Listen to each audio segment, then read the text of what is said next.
Bonjour, bienvenue à chacune et à chacun pour notre culte d'aujourd'hui. On est heureux de pouvoir se retrouver et de pouvoir venir ensemble nous tourner vers le Seigneur. Notre but est de venir le louer, l'adorer, parce qu'on reconnaît qu'il mérite notre adoration et bien plus. Nous sommes bien faibles pour lui apporter notre adoration, mais c'est ce que nous voulons faire ce matin. Et puis nous mettre aussi à l'écoute de sa parole, parce que nous savons que sa parole est une nourriture et une nourriture pour la vie éternelle. Alors je vous invite à vous mettre debout et on va invoquer son nom pour commencer notre culte. Seigneur, nous voulons te bénir parce que tu nous donnes l'occasion de nous rencontrer une fois de plus ce matin, de nous réunir dans ce lieu afin de nous tourner vers toi, de te louer, de t'adorer, d'invoquer ton nom. C'est notre désir. Et ce que nous demandons plus que tout, c'est que tu sois glorifié au milieu de nous et que ta gloire se manifeste. Et nous savons, Seigneur, que tu nous ouvres les portes, que nous avons cette possibilité d'être en communion avec toi, puisqu'il nous est dit qu'en Jésus-Christ, nous avons un accès auprès du Père, tous dans un même esprit. Et nous voulons être reconnaissants pour cela. Nous demandons à ce que tu nous assistes de ton esprit dans ces instants et que nous soyons bien disposés pour t'apporter cette adoration en esprit et en vérité. Amen. Alors je vais laisser Muriel maintenant avec les personnes qui sont avec elle pour nous conduire dans le moment de louange.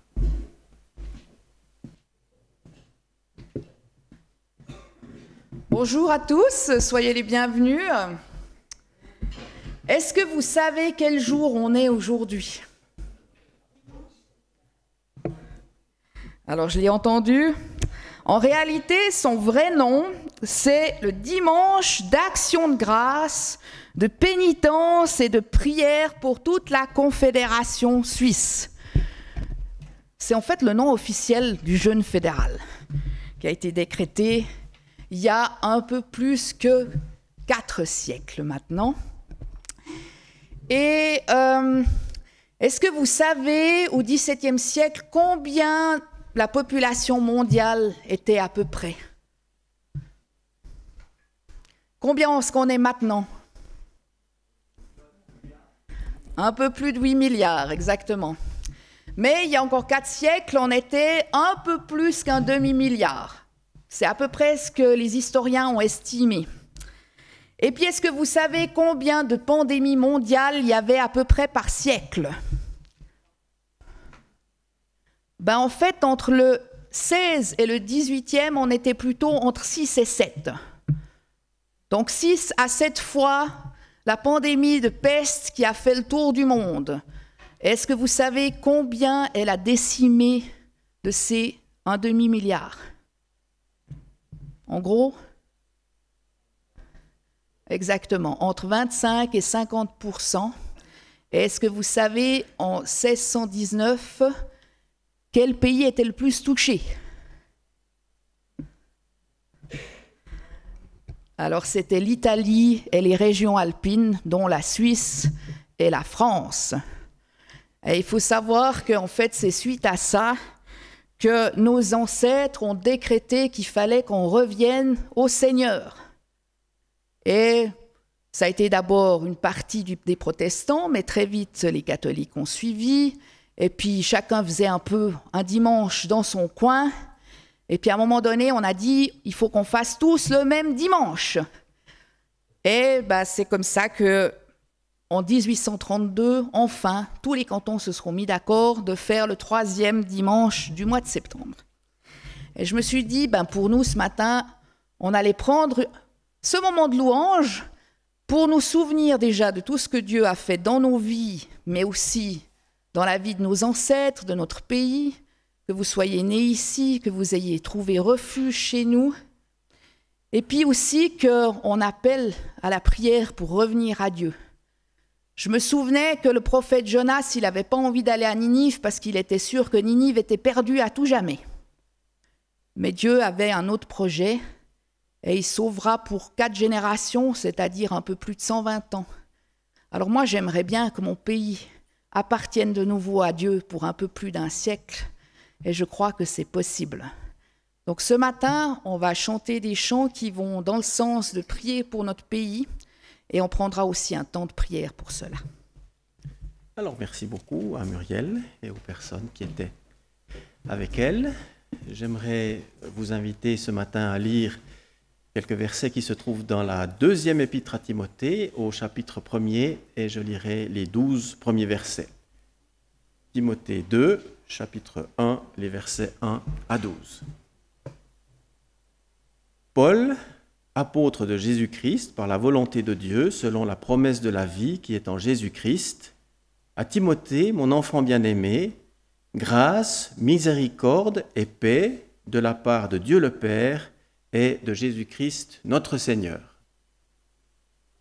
Je rends grâce à Dieu que je sers à la suite de mes ancêtres avec une conscience pure, et je ne cesse de faire mention de toi dans mes prières nuit et jour. Car je me souviens de tes larmes et j'ai le vif désir de te revoir, afin d'être rempli de joie. Je garde aussi le souvenir de la foi sans hypocrisie qui est en toi et qui habita d'abord dans ton aïeul Loïs et dans ta mère Eunice. Comme je suis persuadé, elle habite aussi en toi. C'est pourquoi je t'exhorte à ranimer la flamme du don de Dieu que tu as reçu par l'imposition de mes mains. Car ce n'est pas un esprit de timidité que Dieu nous a donné, mais un esprit de force, d'amour et de sagesse. N'aie donc pas honte du témoignage à rendre à notre Seigneur, ni de moi, prisonnier pour lui, mais souffre avec moi pour l'Évangile par la puissance de Dieu. C'est lui qui nous a sauvés et nous a adressé un saint appel, non à cause de nos œuvres, mais à cause de son propre dessein, et de la grâce qui nous a été donnée en Jésus-Christ avant les temps éternels. Cette grâce a été manifestée maintenant par l'apparition de notre Sauveur, Jésus-Christ, qui a réduit à l'impuissance la mort et a mis en lumière la vie et l'incorruptibilité par l'Évangile. C'est pour cet Évangile que j'ai été établi prédicateur, apôtre et docteur. Et pour cette cause, j'endure ces souffrances, mais je n'en ai pas honte, car je sais en qui j'ai cru, et je suis persuadé qu'il a la puissance de garder mon dépôt jusqu'à ce jour-là. De ce texte, je vais garder qu'une toute petite partie pour notre méditation d'aujourd'hui. Mais quelle partie? Ce que l'apôtre Paul dit au verset 12, en particulier lorsqu'il dit « Je sais en qui j'ai cru ». Il existe un livre entier qui a été écrit à partir de ce verset. Il a été écrit par le pasteur d'origine galloise Martin Lloyd-Jones et il s'intitule, comme vous pouvez l'imaginer, « Je sais en qui j'ai cru ». Paul savait en qui il croyait. Et comme vous avez pu l'entendre dans notre texte, Paul ne dit pas « je sais ce que je crois » ou « je sais en quoi je crois », mais il dit « je sais en qui je crois », ou plus exactement « en qui j'ai cru » pour reprendre la formulation exacte de notre texte. Et ceci laisse entendre que Paul connaissait celui en qui il croyait. Et à partir de là, vous comprenez que le message de ce matin s'inscrit dans la série de messages que je vous propose ces temps et qui a pour thème « Connaître Jésus-Christ ». Paul connaissait réellement Jésus-Christ, et tout comme il existe un livre auquel je faisais allusion tout à l'heure, écrit en entier sur le verset 12 de ce texte, il existe aussi un commentaire de l'Épître aux Philippiens qui a été écrit par une dame qui s'appelle Rose-Marie Morlaix, et elle parle de la connaissance de Jésus-Christ, et elle en parle en ces termes. Elle dit « Connaître Christ, c'est être en communion toujours plus intime avec lui.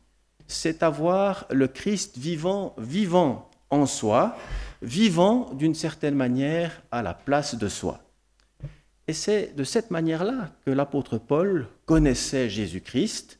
D'ailleurs, il le dit dans une de ses épîtres, il dit « Ce n'est plus moi qui vis, c'est le Christ qui vit en moi. Et lorsqu'on parle de connaître Christ, c'est bien de cette connaissance-là qu'on parle, et c'est bien cette connaissance qu'on souhaiterait, de cette connaissance qu'on souhaiterait être animé, c'est-à-dire une connaissance qui nous met réellement en communion, toujours plus intime avec Jésus, de manière à ce qu'il vive en nous et d'une certaine manière à la place de nous. Mais comme on l'a vu dans le message précédent que j'avais partagé avec vous sur ce thème, connaître Christ, l'apôtre Paul avait rencontré réellement Jésus-Christ. Et ceci s'était passé à l'époque où Paul était encore le redouté Saul de Tarse. Et vous le savez très bien, il était connu pour persécuter l'Église. Et un jour, alors qu'il était en route pour Damas, afin d'y persécuter les chrétiens, les croyants en Jésus, tout à coup, une grande lumière a resplendi autour de lui. Il est tombé par terre et puis il a entendu une voix qui lui disait « Pourquoi me persécutes-tu » Et puis le Seigneur lui est apparu. Et alors qu'il posait la question au Seigneur ressuscité, « Mais qui es-tu, Seigneur ?» Il a entendu la réponse « Je suis Jésus que tu persécutes. » Et à partir de ce moment, la rencontre entre Jésus et l'apôtre a eu lieu.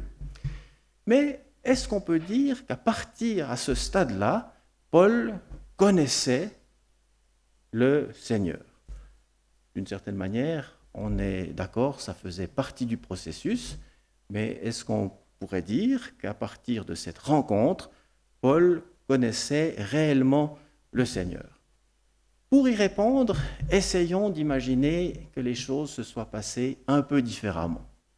Et que l'apôtre Paul, après avoir vécu ce qu'il avait vécu, soit arrivé à Damas en disant « Je ne sais pas ce qui m'est arrivé en route, tout à coup une grande lumière a resplendi autour de moi, je suis tombé par terre, quelqu'un m'est apparu et j'ai entendu une voix qui me disait « Pourquoi me persécutes-tu » Alors j'ai posé la question « Mais qui es-tu » Et j'ai entendu la réponse « Moi, je suis Jésus que tu persécutes. » Et Paul continue en disant « Et moi, je suis de la race d'Israël, de la descendance d'Israël, je suis de la tribu de Benjamin, je suis hébreu, né d'hébreu, et pour couronner le tout pharisien, je ne peux absolument pas croire que ce Jésus qui, paraît-il, a été crucifié il y a quelque temps et qui serait ressuscité, est réellement le Messie attendu. Je ne peux absolument pas croire ni qu'il est ressuscité, ni qu'il est le Messie promis à Israël. Imaginons que les choses se soient passées un peu comme ça. On est bien d'accord, c'est assez difficile à imaginer, vu la révélation assez imposante que l'apôtre avait reçue, mais avec un peu d'effort, moyennant un peu d'effort, on y arrive très bien. Eh bien, si les choses s'étaient passées comme cela, eh bien, on ne pourrait pas dire aujourd'hui que l'apôtre Paul connaissait le Seigneur. Pas plus qu'on pourrait dire qu'Hérode et Ponce Pilate avaient connu le Seigneur, quand bien même eux aussi l'avaient rencontré. Mais le problème, c'est que quand bien même ils l'avaient rencontré, ils n'avaient pas cru en lui. Et pour prétendre connaître le Seigneur, il ne suffit pas de l'avoir rencontré, encore faut-il croire en lui. Et on l'entend dans le texte qu'on a lu ce matin. L'apôtre Paul dit, il ne dit pas « je sais qui j'ai rencontré », mais il dit bien « je sais en qui j'ai cru ». Pour connaître le Seigneur, il est absolument indispensable de croire en lui. Et plus précisément, de croire qu'il est le Fils de Dieu, qu'il a été envoyé du Père dans ce monde afin de porter sur lui, de prendre sur lui la condamnation que nous méritions à cause de nos péchés. Maintenant, le contexte dans lequel se trouve notre texte ne nous permet pas de savoir exactement si, quand l'apôtre Paul disait « je sais en qui j'ai cru », il parlait de Dieu le Père ou de Dieu le Fils, c'est-à-dire Jésus-Christ. Mais pour ma part, je ne vois pas comment l'un pourrait exclure l'autre. En effet, Jésus a dit « Croyez en Dieu et croyez aussi en moi ». Par conséquent, lorsque Paul dit « Je sais en qui j'ai cru », cela implique automatiquement le Fils de Dieu, c'est-à-dire le Christ. Donc, pour résumer, disons que pour connaître Jésus-Christ, il faut avoir la foi en lui. Et pour avoir la foi en lui, il faut avoir entendu parler de lui, c'est-à-dire avoir entendu et croire l'Évangile que Paul appelle dans un autre texte la bonne odeur de sa connaissance. Alors si vous ne croyez pas encore en Jésus, je prie pour que ce message de l'Évangile puisse allumer en vous la flamme de la foi en lui. Et maintenant, si vous croyez déjà en lui, quel que soit le degré de votre avancement dans la connaissance de Jésus-Christ, ce qu'il faut savoir, c'est que nous sommes tous appelés à grandir dans cette connaissance de Jésus. L'apôtre Pierre le dit en toutes lettres en terminant sa deuxième épître, lorsqu'il écrit le dernier verset, il écrit ceci, « Mais croissez dans la grâce et dans la connaissance de notre Seigneur et Sauveur Jésus-Christ. À lui la gloire, maintenant et jusqu'au jour de l'éternité. » Croissez dans la grâce et dans la connaissance de notre Seigneur Jésus-Christ. Et l'apôtre Paul a, pour sa part, suivi ce chemin. Il a grandi au fil du temps dans la connaissance de Jésus. Et remarquez ce qu'il dit dans ce verset. Il ne dit pas, il parlait du fait qu'il était en prison et que cela était une souffrance, et il dit « je n'en ai pas honte ». Et il ne dit pas « je n'en ai pas honte parce que j'ai cru », mais il dit « je n'en ai pas honte parce que je sais, car je sais en qui j'ai cru ». J'imagine que nous tous, nous avons dit une fois ou l'autre ce petit bout de phrase « je croyais que ». Ou alors on a entendu quelqu'un nous dire « je croyais que ». Et en général, quand on dit « je croyais que », c'est pour dire par la suite qu'on s'est trompé ou qu'on a été trompé. Et ce qui est sous-jacent à ce « je croyais que », le plus souvent, c'est qu'on croyait bien à quelque chose, mais on ne savait pas exactement quoi. Et on pourrait citer des milliers d'exemples où des gens ont cru que, et puis se sont aperçus que ce qu'ils croyaient n'était pas fondé. Et un des plus brillants exemples qu'on peut avoir de cela dans les dernières années, c'est ce qui s'est passé durant la crise des subprimes. Vous vous souvenez peut-être de cette crise financière qui a eu lieu durant la fin des années 2000. Et en fait, cette crise a été provoquée par des produits financiers aux mécanismes extrêmement complexes que, semble-t-il, seuls quelques initiés arrivaient à comprendre.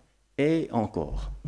Mais le système a séduit un certain nombre de personnes, et lorsque le système s'est écroulé, bien des gens se sont retrouvés sur la paille et n'avaient plus que leurs yeux pour pleurer et leur langue pour dire « je croyais que ». Et en fait, qu'est-ce qu'ils croyaient?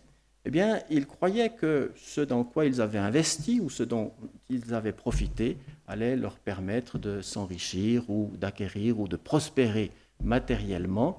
Mais au final, quand on creusait un peu la chose, ils ne savaient pas exactement dans quoi ils s'étaient engagés. Les choses étaient tellement compliquées que plus personne comprenait comment ça fonctionnait. Ils croyaient que. Mais l'apôtre Paul, lui, ne nous dit pas « je croyais que », mais il nous dit « je sais en qui j'ai cru ». Ceci laisse entendre que l'apôtre avait grandi, avait connu, avait rencontré le Seigneur, l'avait connu, mais ensuite sa connaissance du Seigneur s'était étoffée. En effet, il n'a pas écrit l'Épître aux Romains sur le chemin de Damas. Il a fallu quelques années qui se passent entre deux pour qu'il grandisse dans la connaissance du Seigneur, mais cette croissance a eu lieu. Et nous aussi, comme on a pu l'entendre dans l'épître de Pierre, on est appelé à grandir dans la connaissance du Seigneur. Mais la question se pose, comment grandir dans la connaissance du Seigneur? Et la réponse est simple, pour grandir dans la connaissance du Seigneur, nous sommes entièrement dépendants de ce que le Seigneur voudra bien nous révéler de sa personne. Mais la bonne nouvelle, c'est qu'il nous a révélé tout ce dont on avait besoin de savoir dans sa parole. Et on peut creuser dans cette parole et découvrir qui est le Seigneur au travers de sa parole et apprendre à le connaître de cette manière-là. Et si on devait avoir des idées sur le Seigneur qui ne sont pas confirmées dans sa parole, alors ces idées sont à mettre de côté. Tout ce dont on a besoin de savoir sur lui nous a été communiqué au travers de cette parole. Le problème, c'est que notre intelligence obscurcie par le péché nous rend bien mal équipés pour pouvoir saisir quoi que ce soit de cette parole. Et l'apôtre Paul, lui, priait précisément pour les Éphésiens, et ce qu'il demandait pour les Éphésiens était la chose suivante. On peut lire en Éphésiens 1, les versets 16 et 17, il dit « Je ne cesse de rendre grâce pour vous, je fais mention de vous dans toutes mes prières, afin que le Dieu de notre Seigneur Jésus-Christ, le Père de gloire, vous donne un esprit de sagesse et de révélation qui vous le fasse connaître. » Que le Père de gloire vous donne un esprit de sagesse et de révélation qui vous le fasse connaître. En d'autres termes, si on veut connaître le Seigneur, on a besoin d'un esprit de sagesse et de révélation qui nous le fasse connaître. Et cet esprit, l'esprit auquel l'apôtre Paul fait allusion dans cette prière, n'est autre que le Saint-Esprit. Il priait pour les Éphésiens qui avaient déjà reçu le Saint-Esprit et il ne leur demandait pas qu'ils reçoivent à nouveau le Saint-Esprit, mais ce qu'il demandait, c'est que l'Esprit leur donne une sagesse et une révélation qui le fasse connaître. En effet, Jésus, en parlant de l'action du Saint-Esprit, a dit « Il prendra de ce qui est à moi et vous l'annoncera ». Et c'est l'œuvre, le travail du Saint-Esprit que de nous éclairer, de nous donner la révélation, de nous permettre de comprendre la parole pour que nous puissions connaître le Seigneur. Et si nous voulons grandir dans sa connaissance, nous pouvons reprendre à notre compte cette prière de l'apôtre Paul qui demande à Dieu, au Père de gloire, de nous donner un esprit de sagesse et de révélation qui nous le fasse connaître. Et de cette manière, étant éclairés par l'Esprit, nous pouvons grandir dans la connaissance de Jésus et de cette manière dire comme l'apôtre Paul, « Je sais en qui j'ai cru. » Amen. Amen. Alors nous arrivons à la fin de notre culte et je vais vous communiquer donc les annonces, les informations qui concernent la semaine à venir. Elles vont apparaître à l'écran. Donc ce mardi qui vient, il y a comme tous les mardis à 9h le matin, femmes en promenade méditative. Donc ce sont les dames qui font une promenade d'à peu près 1 heure en méditant un psaume, et ceci a lieu dans le bois de Montcor, et le lieu de rendez-vous est l'entrée du bois de Montcor. À 20h, il y a la réunion de prière ici, comme c'était le cas tous les mardis pendant l'été, c'est encore le cas ce mardi. Donc il y a la réunion de prière. Et puis le jeudi à 14h, réunion de prière également, mais celle-ci est en ligne. Et si vous voulez avoir le lien pour vous connecter, vous pouvez vous adresser à moi ou à Enrico qui est ici et qui vous l'enverra. Samedi soir à 19h, il y a le groupe de jeunes qui se rassemble. Et puis le dimanche 24, donc dimanche prochain, il y a comme tous les dimanches les 2 cultes, à 9h et à 10h30. Mais après le culte, il y a le service de baptême. Et pour cela, alors ça va dépendre un peu du temps qu'il va faire, parce que l'été, on n'a en général pas trop de soucis en ce qui concerne le temps. Comme on sera quand même le 24 décembre, on ne sait pas si les baptêmes pourront avoir lieu à l'extérieur ou le 24 septembre. Hein. J'ai dit décembre, j'ai vu qu'il y avait une réaction ou l'autre. Donc je corrige, le 24 décembre, ce serait certain, ce serait à l'intérieur. Mais le 24 septembre, on ne sait pas encore quel temps...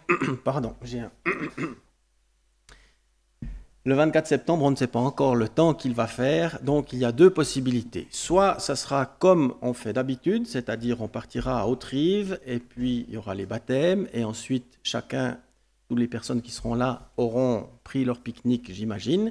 Si ce n'est pas le cas, bien prévoyez de le prendre, et puis on pique-nique ensemble, et on passe une partie de l'après-midi ensemble.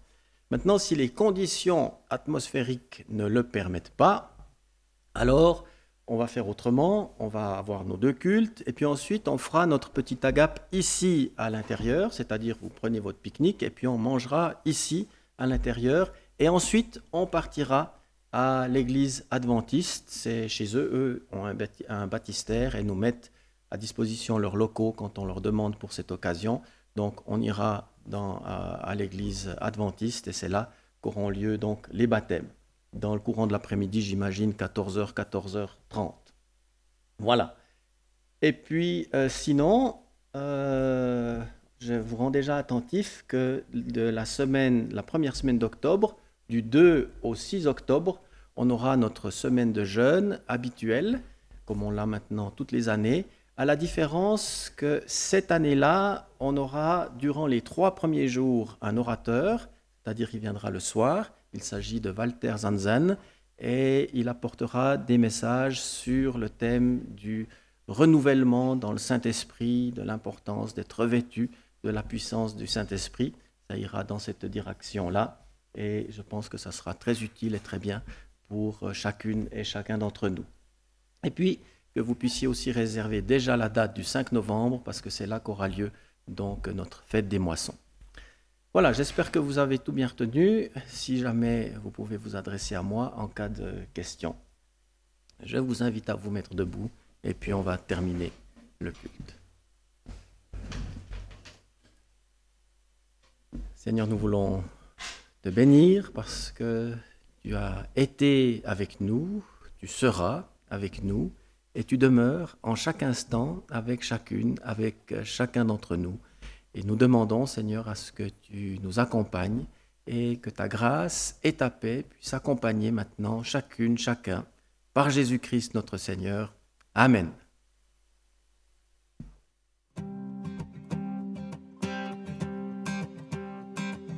Quittant la gloire de ton ciel, tu es venu sur terre.